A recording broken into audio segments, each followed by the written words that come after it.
प्रकाश आंबेडकरांच्या भेटीला आला होता, काय नेमकी चर्चा काय विषय?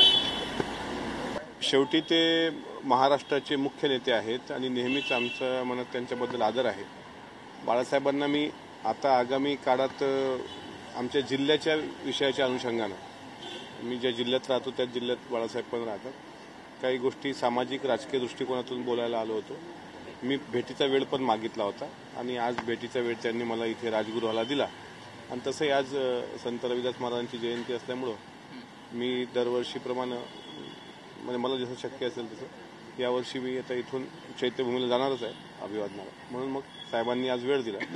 साहेबांशी वेगवेगळ्या अर्थाने चर्चा झाली. विशेषतः राहुल सोलापूरकरच्या बाबतीतला जो विषय महाराष्ट्रात आता सध्या तापलेला आहे, तर त्यावर देशद्रोहासारखा गुन्हा दाखल व्हावा याकरता मी स्वतः येणाऱ्या अधिवेशनामध्ये तसा प्रस्ताव सरकारसमोर ठेवणार आहे. आणि अद्यापही त्याला कारवाई किंवा अटक व्हायला पाहिजे होती, ती का झाली नाही या अनुषंगाने सुद्धा आमची चर्चा झाली. काल शरद पवारांनी एकनाथ शिंदे यांना जो आहे तो पुरस्कार दिला, त्याच्यावरून अनेक टीकेचे बाहेर निघताना संजय राऊतांनी सुद्धा टीका केलेली आहे की ज्यांनी महाराष्ट्र फोडला, जे महाराष्ट्र दोषी आहेत त्यांना कसे काय पवार पुरस्कार देतात, कसं बघतात याच्यावर? नाही, अजून राऊत साहेबांना मला असं वाटतं राजकारण शिकायला अवधी आहे का? शेवटी पवार साहेबांनी 50 वर्ष महाराष्ट्रामध्ये राजकारण केलं आहे. ते या देशाचे मोठे नेते आहेत, प्रमुख नेते आहेत. आणि एकनाथराव शिंदे साहेबांना जो पुरस्कार दिला तर तो अर्थातच महादजी शिंदेच्या मला वाटते नावाचा जो पुरस्कार होता. आणि पुरस्कार कोणी द्यायचा कोणी स्वीकारायचा हा ज्यांचा त्यांचा प्रश्न असतो. आता संजय राऊतांना अद्याप तो पुरस्कार मिळाला नाही, त्यामुळे त्यांच्या मनात खंत असेल म्हणून ते बोलले. पण एकंदरीत पवार साहेब हे प्रगल्भ नेते आहेत. इतके वर्ष महाविकास आघाडीमध्ये असताना सुद्धा जर त्यांना पवार साहेबांचं वैचारिक आणि राजकीय प्रगल्भता कळली नसेल तर संजय राऊतांसारखं कोणी करंट आहे असं मी म्हणजे त्यांच्यासारखं कोणी करंट असूच शकत नाही. अजून म्हणताना म्हटले ते की ज्या अजित पवारांनी तुमचं कुटुंब फोडलं त्या अजित पवारांसोबत तुम्ही गुटरगू करतात, पण आम्ही जबाबदारीने पावलं टाकतो राजकारण करताना, आम्हालाही राजकारण करतो असे. अहो, तुम्ही दुसऱ्यांच्याकडे बोट दाखवताना अशा पद्धतीने तुम्ही बोलत असता. मी तर स्पष्ट माझा आरोप मागही होता. आता या ठाकरे कुटुंब फोडण्याचं प्रमुख केंद्रच संजय राऊत आहेत. नाही तर उद्धव ठाकरेजी आणि राज ठाकरे साहेब कधी विभक्त झाले नसते. ते फक्त संजय राऊतांमुळं किंवा शिंदे साहेबांनी जे बंड केलं त्याला कारणीभूत संजय राऊत आहेत. मग आपल्याकडं 4 बोटं असताना दुसरीकडे बोट दाखवायचं आणि राष्ट्रवादीच्या परिवारात त्यांनी नाक खुपसायचं कारण नाही ना. आम्ही आमचा परिवार आम्ही बघून घेऊ. घर कोणी फोडलं की काय फोडलं याचं त्यांनी बोलण्याची काय आवश्यकता नाही. तुम्ही शिवसेनेचे जे तुकडे केले याचा जाब तुम्हाला एक दिवस महाराष्ट्र विचारेल. त्याच्यामुळं तुम्हीच आग लावणारे आहात आणि तुम्ही अशा प्रकारे बोलणं म्हणजे त्याला म्हणता येईल की एखाद्या चोरांनी शाव असल्यासारखं बोलणं आहे असं मला वाटतं. सर, एकनाथ शिंदे आणि अजित पवार यांची मुख्यमंत्र्यांवर नाराजी असल्याचं समोर येतं सातत्याने, आणि आमच्या मंत्र्यांचे जे PS आणि OSD आहेत ते कोण असावं हे देखील ते ठरवतात मुख्यमंत्री, असं त्यांचं म्हणणं आहे. यावर कसं बघतात? नाही, मला नाही वाटत. कालच्या देवगिरीच्या बैठकीमध्ये स्वतः अजितदादांनी याबाबत कॅबिनेटच्या संदर्भातला खुलासा करताना सांगितलं की आता इथून पुढे स्वीय सहाय्यक आणि OSD हे पारदर्शक पद्धतीनं तिघांचे निवडल्या जातील. कारण अनेकांचे आर्थिक संबंध अनेक PA किंवा OSD असे असतात ज्यांचे अनेक दलालांचे आर्थिक संबंध असतात. त्यामुळे अशा दलालांचा बंदोबस्त करायला पारदर्शक प्रक्रिया राबवल्या गेली पाहिजे हे तिघांनीही एका मतानं ठरवलेलं आहे. त्यामुळे शिंदे साहेब नाराज असण्याचं काही कारण असेल असं मला वाटत नाही. मुख्यमंत्र्यांनी कॅबिनेटमध्ये त्या गोष्टीचा उल्लेख केला आणि त्याला सर्वांनी दुजोरा दिला. त्यामुळे त्याला मला नाही वाटत काही वेगळ्या अर्थानं बघावं. संबंध असलेल्यांना नेमणार नाही असं मुख्यमंत्र्यांचं किंवा उपमुख्यमंत्री. हां, कारण दलालांचा सुळसुळाट असतो मंत्रालयामध्ये.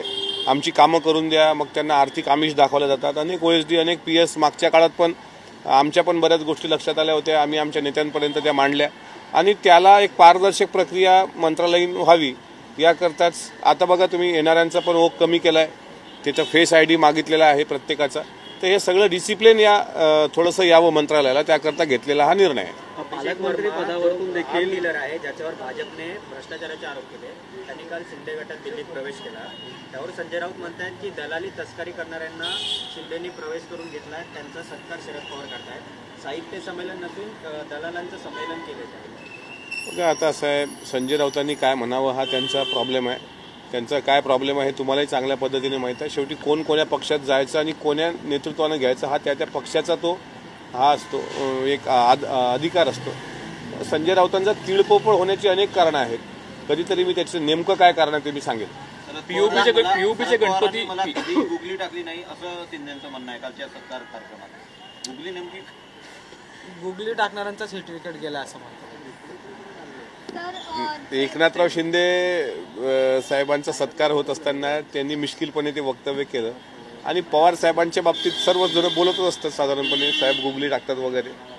त्यांचा अनुभव त्यांनी कथन केला. त्यात काय लाडकी बहीण योजनेचा शेतकऱ्यांना फटका असा आणि पडला. जन आरोग्य सलाईनवर देखील त्याचा परिणाम झालेला आहे. जवळपास 53 कोटी बिलं थकीत असल्याचं म्हटलं जात आहे. त्यामुळे लाडकी बहीण या योजनेमुळे कुठेतरी सरकारी योजना ज्या बाकीच्या आहेत त्यांच्यावर परिणाम होतो असं वाटतं. नाही, बाकीच्या सरकारी योजना म्हटल्यापेक्षा अशा काही योजना आहेत की ज्या योजनेचा सर्वसाधारणपणे फायदा होत नाही, ज्याने आर्थिक भार वाढतोय सरकारकडे आणि ज्या योजना कुचकामी आहेत.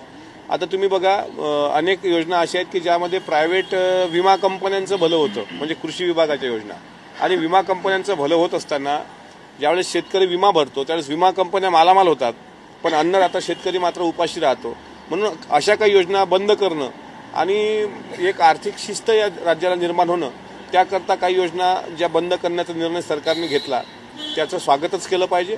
ज्या निरर्थक योजना आहेत त्याला बंदी घालायला हरकत नाही. आणि लाडकी बहीण योजना बंद पडणार नाही, पण पात्र बहिणी, आता तुम्ही बघा ज्यांच्याकडे 4 चाकी वाहनं असतील अशा पण महिलांनी त्याचा लाभ घेतल्याचं सरकारच्या निदर्शनास आल्यानंतर त्यावर सुद्धा एक पारदर्शक प्रक्रिया राबवल्या गेली. तुर्तास मी इतकंच सांगेल, लाडकी बहीण योजना ही महाराष्ट्र सरकार बंद पडू देणार नाही.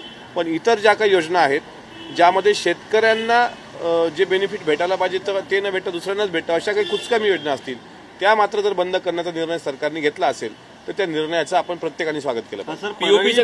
परळी कैलास फड यांच्यावरती काल आहे तो गुन्हा दाखल करण्यात आलेला आहे. जवळपास 82 दिवसानंतर आता पूर्णपणे गुन्हा दाखल करण्यात आला. परळी बीड मध्ये नक्की चाललंय काय? वरद हस्त नक्की काय इकडे कोणा बघा आता जे विरोधकांकडून आहे ते वारंवार साहजिक बीड प्रकरणात सूर्यदास असं पण म्हणतात की आकाशची नार्कोटेल झाली पाहिजे. असा बीडचे आता पालकत्व आणि बीडचे पालकमंत्री आदरणीय दादा आहेत. त्या बीडला ज्या पद्धतीनं बदनाम केलं गेलं, बदनाम केल्या जातं, त्या बीडला परत एकदा पूर्वत आणण्याकरता, कारण बीड जिल्हा जसा आज रंगवला जातोय तसा तो पूर्वी नव्हता. तिथे मराठा ओबीसी सर्व गुण्यागोविंदांना नांदत होते. पण अलीकडच्या काळात गेल्या 2 महिन्यापासून आपण बघतो आहोत की अद्यापही सरपंच संतोष देशमुख यांच्या हत्येतले आरोपी जे आहेत त्यातला तो आंधळे नावाचा 2 महिने उलटले तरी तो पकडला गेला नाही. तो कुठं गेला आहे त्याच्याकडं खऱ्या अर्थानं पाहिलं पाहिजे. तो कुंभमेळ्यात लपला आहे की आणखी काही वेषांतर करून पळाला आहे? म्हणजे ह्या घटना किंवा इथली घटना, परभणीची घटना सूर्यवंशींच्या हत्येच्या संदर्भात, ह्या घटना महत्त्वाच्या आहेत. त्यामुळे त्या परभणी बीड जिल्ह्याला किंवा बीड जिल्ह्याला प्रामुख्यानं शिस्त आणण्याकरता अजितदादा सक्षम आहेत. ते तिथले पालकमंत्री आहेत. राहिला प्रश्न सुरेश धसांच्या बाबतीत, जे धस काय बोलले, आकांक्षा नार्कोटेल झाली पाहिजे. आता धसांनी हे वक्तव्य सुरेश धस यासाठी करतात की कारण परवा लाँग मार्च त्यांनी थांबवल्याचा आरोप डॉक्टर जितेंद्र आव्हाड यांनी ट्विटद्वारे केला आणि त्यानंतर अनेक भीमसैनिकांनी त्यांना जाब विचारला. कालही मला माझे काही मित्र मंत्रालयात भेटले होते. आता त्या मुद्द्याला त्यांना माहिती हा मुद्दा तापणार आहे, लोक रोष व्यक्त करतील, पण त्या मुद्द्याला बगल देण्याकरता त्यांनी ते वक्तव्य केलं. पीओपीच्या गणपतींचं विसर्जन करू नये, समुद्रामध्ये करू नये आणि एकंदर कृत्रिम तलाव याचा वापर करावा असं पालिकेने कोर्टाच्या सांगण्यावरून नोटीस काढलेली आहे. कसं पाहताय, अनेक गणपती सध्या विसर्जन वाट पाहत आहेत. चांदिवली असेल, कांदिवली असेल, एकंदर अजूनही अनेक गणपती पुन्हा मंडपात परतले आहेत. कसं पाहताय एकंदर विषयाकडे? संवेदनशील विषय आहे. आरोग्याच्या दृष्टिकोनातून जर काही निर्णय होत असतील महानगरपालिकेकडून तर त्याचं गणेश मंडळाने पण स्वागत केलं पाहिजे. पीओपीच्या मूर्तीला जर बंदी असेल तर मागी गणपतीला त्या गणेश मूर्ती म्हणजे त्याची स्थापनाच करायला नको होती. पण आता याच्यावर काहीतरी तोडगा सरकार नक्कीच काढेल. राष्ट्रवादीमध्ये बरेच नेते दाखल होतील किंवा पक्ष येतील असं म्हटलं जात आहे. सध्या आपण बघतोय राष्ट्रवादी शरदचंद्र पवार पक्षामार्फत जितेंद्र आव्हाड त्यांचा किल्ला लढवत आहेत. पण प्रदेशाध्यक्ष जयंत पाटील मात्र कुठं दिसत नाहीयेत, चित्रात दिसत नाहीयेत, मौन बाळगलंय त्यांनी. याचा अर्थ काय घ्यायचा? जयंत पाटील साहेबांच्या मौनाचे अनेक अर्थ घेतले गेले पाहिजे. आता त्या विचार मी जर बोललो तर बरंच काही मी बोलू शकतो हे मला माहीत आहे, पण ते त्यांच्या मतदारसंघात सध्या व्यस्त आहेत. इतकं मात्र नक्की आहे की त्यांना प्रदेशाध्यक्ष पदावरून हटवण्याच्या जे काही कुभांड रचले जाते त्यांच्या पक्षामध्ये, जितेंद्र आव्हाड, डॉक्टर जितेंद्र आव्हाडांच्या नेतृत्वात एक कुभांड त्यांच्या पक्षाविरोधात, त्यांच्याच विरोधात त्या पक्षात रचलं जाते. मी पण जयंत पाटील साहेबांना जर त्यांनी मला भेट दिली तर मी ह्या सगळ्या गोष्टी त्यांना नक्की सांगेल. आणि दुसरं कोण आमदार आहे हे मला नौका सांगण्याची काही गरज नाही.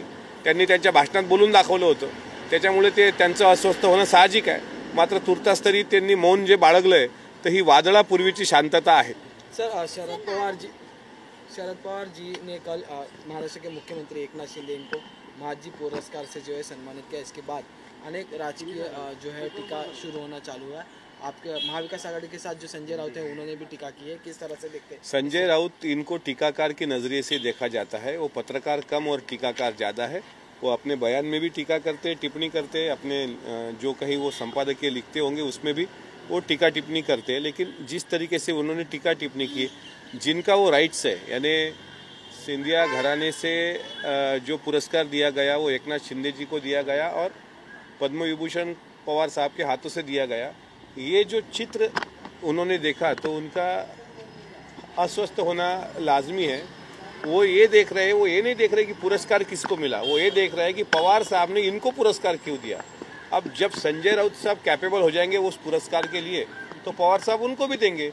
लेकिन अभी संजय राउत साहब को उसके लिए बड़ा लंबा समय है.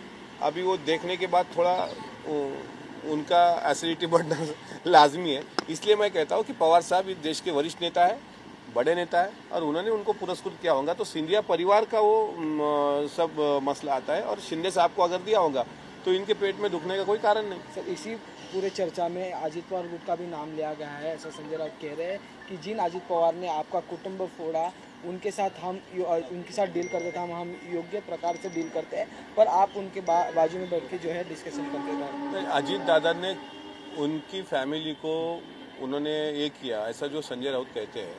मैं संजय राउत साहब से पूछना चाहता हूँ, शिवसेना पार्टी को किसने फोड़ा? जो शिवसेना पार्टी से राज ठाकरे निकल के खुद की पार्टी निकाल ली उन्होंने, महाराष्ट्र नवनिर्माण सेना, उनको मजबूर किसने किया? या फिर एकनाथ शिंदे साहब जो अपने विधायकों को लेके गुवाहाटी और सूरत चले गए थे, उनको इस तरह जाने से किसने मजबूर किया? तो खुद की तरफ देखिए, 4 उंगलियां आपकी तरफ है. और बात घर जोड़ने की आप ना कीजिए, क्योंकि घर फोड़ने वालों में से आप है. आपको कभी महाराष्ट्र माफ़ नहीं करेगा.